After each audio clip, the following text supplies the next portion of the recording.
नमस्कार दोस्तों, आज हम बात कर रहे हैं स्टाफ सिलेक्शन कमेटी के अंतर्गत यहाँ पर junior engineer civil, mechanical and electrical के एग्जामिनेशन रिक्रूटमेंट नोटिफिकेशन की। अगर हम यहाँ पे सबसे पहले इम्पोर्टेंट डेट्स देखें तो date for submission of online application जो है 26/7/2023 से 16/8/2023 है।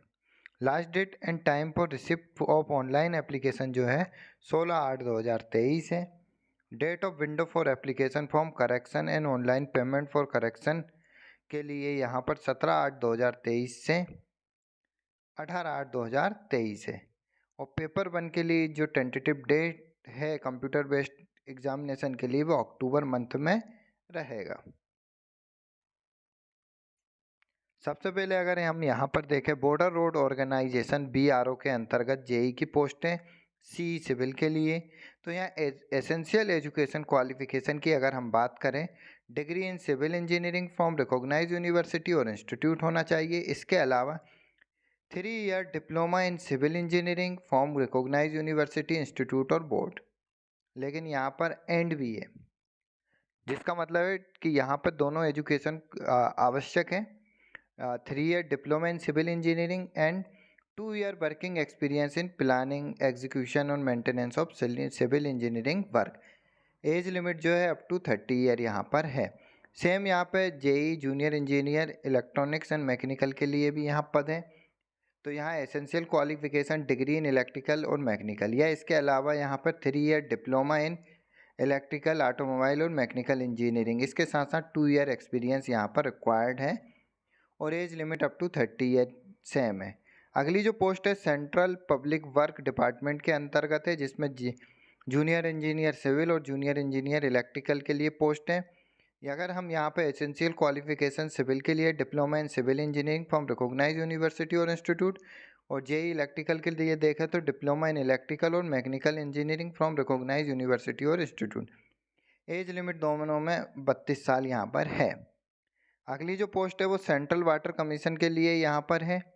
जेई सिविल के लिए अगर हम एसेंशियल क्वालिफिकेशन देखें बैचलर डिग्री और diploma in civil engineering from recognise university और institute, age limit up to 30 year है। जेई मैकेनिकल के लिए बैचलर डिग्री इन मैकेनिकल या diploma engineering in mechanical, age limit यहाँ 30 साल है। अगली जो यहाँ पर है department of water resource and river development के लिए है। जेई सिविल के लिए 3 year diploma in civil engineering from recognise university और up to 30 year. Farakka barrage project FBP के अंतर भी यहाँ पर जेई सिविल और जेई मैकेनिकल के लिए पद है। एज लिमिट दोनों में ही 30 साल है। जेई सिविल के लिए यहाँ पर diploma in civil engineering require है, और जबकि मैकेनिकल के लिए यहाँ डिप्लोमा इन मैकेनिकल में है। मिलिट्री इंजीनियर सर्विसेज MAS में जेई सिविल के लिए यहाँ पर है। जैसा कि हमने देखा है degree in civil engineering from recognise university या 3 year diploma in civil engineering with 2 year experience, diploma के साथ यहाँ एक्सपीरियंस रिक्वायर है। एज लिमिट 30 साल। जेई मैकेनिकल और इलेक्ट्रिकल के लिए यहाँ डिग्री इन इलेक्ट्रिकल और मैकेनिकल इंजीनियरिंग या फिर 3 ईयर डिप्लोमा इन इलेक्ट्रिकल और mechanical engineering plus 2 year experience, age limit यहाँ पे 30 साल है। Ministry of port shipping and waterways के अंतर्गत भी यहाँ पर रिक्रूटमेंट नोटिफिकेशन है। जेई सिविल और जेई मैकेनिकल के लिए यहाँ पर है। जेई सिविल के लिए अगर हम देखें तो diploma in civil engineering from recognise university, और जेई मैकेनिकल के लिए diploma in mechanical engineering from recognise institute. Age limit दोनों के लिए 30 साल यहाँ पर है। 8 नंबर पे अगर हम देखें तो नेशनल टेक्निकल रिसर्च ऑर्गेनाइजेशन के अंतर्गत यहाँ पे जेई सिविल, जेई इलेक्ट्रिकल और जेई मैकेनिकल के लिए पोस्ट हैं। तीनों के लिए यहाँ संबंधित में diploma required, diploma in civil engineering, JE civil के लिए diploma in electrical engineering, engineering के लिए diploma in mechanical engineering from recognise university. For JE mechanical के लिए एज लिमिट यहाँ पर 30 साल मैक्सिमम एज लिमिट तीनों पदों के लिए है। इसके साथ साथ हम टेंटेटिव वैकेंसी भी देख सकते हैं। बॉर्डर रोड्स ऑर्गेनाइजेशन के अंदर टोटल 431 वैकेंसी है, हम कैटेगरी वाइज यहाँ पर देख सकते हैं। बॉर्डर रोड ऑर्गेनाइजेशन के लिए यहाँ टोटल वैकेंसी की बात करें तो 55 वैकेंसी पे यहाँ है। सेंट्रल वर्क के लिए यहाँ 421, सेंट्रल वर्क डिपार्टमेंट के लिए 124 या सेंट्रल वाटर कमीशन 188। इस तरीके से आप देख सकते हैं सेंट्रल वाटर कमीशन 23 यहाँ पर वैकेंसी है। और इसके साथ साथ आप देख सकते हैं यहाँ पर सभी के अंतर्गत वैकेंसी यहाँ आप देख रहे हैं हम।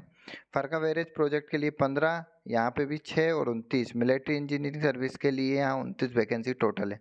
मिलिट्री इंजीनियर सर्विसेज के लिए 18 वैकेंसी है। Ministry of ports and shipping waterways के लिए यहाँ टोटल 7 वैकेंसी हैं।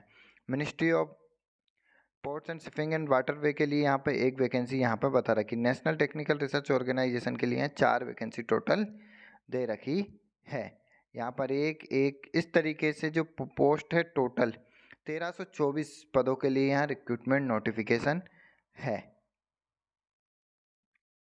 एसएससी में यहाँ एज रिलैक्सेशन भी SC ST कैंडिडेट के लिए 5 year, OBC 3 year, physical disable अनडिसेबल 10 year, physical disable OBC 13 year, physically disable SC ST candidate के लिए 15 ईयर, एक्स सर्विसमैन के लिए 3 ईयर यहाँ पर रहेगा, और डिफेंस पर्सन और defence with person with disable in operation के लिए 3 और 8 साल रिस्पेक्टिव एज रिलैक्सेशन दे रखा है।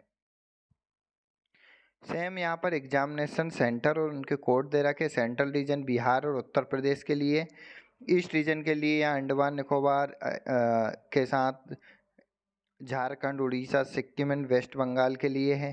कर्नाटक केरल रीजन में कर्नाटक, केरल एंड लक्षद्वीप है। मध्य प्रदेश रीजन में छत्तीसगढ़ और मध्य प्रदेश है। नॉर्थ ईस्ट रीजन में अरुणाचल प्रदेश, असम, मणिपुर और मेघालय है। Mizoram, Nagaland and Tripura. North region में अंदर Delhi, Rajasthan, Uttarakhand. North west region में चंडीगढ़, हरियाणा, हिमाचल प्रदेश, जम्मू एंड कश्मीर, लद्दाख और पंजाब यहाँ पर है। साउथ रीजन में यहाँ पे आंध्र प्रदेश, पांडुचेरी, तमिलनाडु है, तेलंगाना। तो यहाँ इनके रिस्पेक्टिव एग्ज़ाम सेंटर भी यहाँ पर दे रखे। वेस्ट रीजन में Dadar and Nagar Haveli, Daman and Diu, Goa, Gujarat and Maharashtra यहाँ पर है। सभी के यहाँ पर टेबल में दे रखा है। आप डिटेल नोटिफिकेशन में रिस्पेक्टिव रीजन के अंतर्गत आपके एग्ज़ाम सेंटर देख सकते हैं। अगर हम यहाँ पे स्कीम ऑफ एग्जामिनेशन देखें तो यहाँ पेपर 1 और पेपर 2 से एग्जामिनेशन स्कीम रहेगी।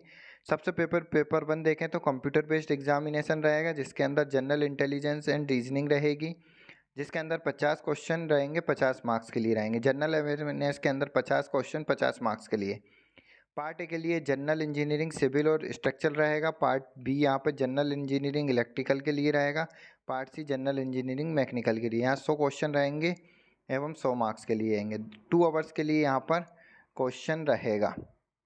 जबकि अगर हम देखें पार्ट पेपर सेकंड, ये भी CBT रहेगा। Part A general engineering and civil structure, part B general engineering और electrical, part C general engineering mechanical. यह संबंधित ट्रेड से पेपर रहेगा, जिसके अंदर 100 क्वेश्चन रहेंगे और कुल 300 मार्क्स का पेपर रहेगा। 2 आवर्स के लिए यहाँ पे भी क्वेश्चन पेपर के लिए समय रहेगा।